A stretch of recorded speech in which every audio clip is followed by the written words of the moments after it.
a resource-based economy. The idea was defined in the 1970s by structural engineer Jacques Fresco. He understood back then that society was on a collision course with nature and itself, unsustainable on every level. And if things didn't change, we would destroy ourselves one way or another. Are all these things you're saying, Jacques, could they be built with what we know today, or are some of these things, are you guessing based on what we know today? No.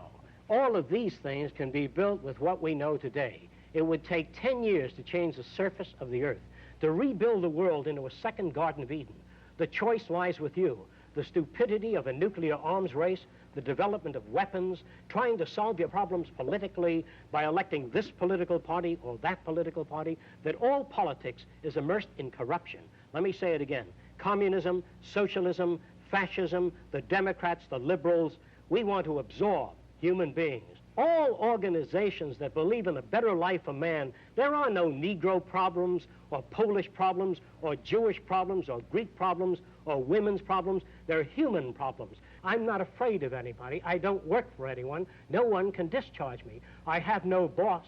I am afraid to live in the society we live in today. Our society cannot be maintained by this type of incompetency. It was great, the free enterprise system, about 35 years ago. That was the last of its usefulness. Now we've got to change our way of thinking or perish. The horror movies of the future will be our society, the way it didn't work. And politics would be part of a horror movie.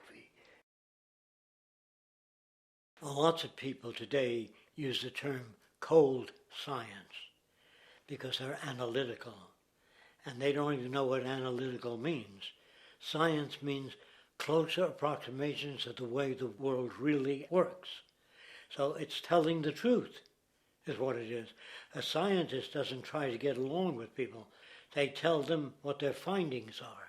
They have to question all things.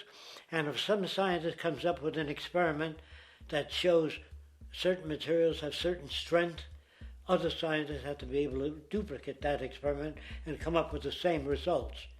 Even if a scientist feels that an airplane wing, due to mathematics or calculations, can hold up a given amount of weight, they still pile sandbags on it to see when it breaks. And they say, you know, my calculations are right, or they're not correct.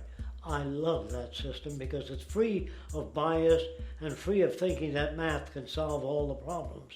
You have to put your math to test also. I think that every system that can be put to test should be put to test, and that all decisions should be based upon research. A resource-based economy is simply the scientific method applied to social concern, an approach utterly absent in the world today. Society is a technical invention, and the most efficient methods of optimized human health, physical production, distribution, city infrastructure, and the like reside in the field of science and technology, not politics or monetary economics. It operates in the same systematic way as, say, an airplane, and there is no Republican or liberal way to build an airplane. Likewise, nature itself is the physical referent we use to prove our science, and it is a set system, emerging only from our increased understanding of it. In fact, it has no regard for what you subjectively think or believe to be true. Rather, it gives you an option. You can learn and fall in line with its natural laws and conduct yourself accordingly, invariably creating good health and sustainability, or you can go against the current to no avail. It doesn't matter how much you believe you can just stand up right now and walk on the wall next to you. The law of gravity will not allow it. If you do not eat, you will die. If you are not touched as an infant, you will die. As harsh as it may sound, nature is a dictatorship, and we can either listen to it and come in harmony with it, or suffer the inevitable adverse consequences.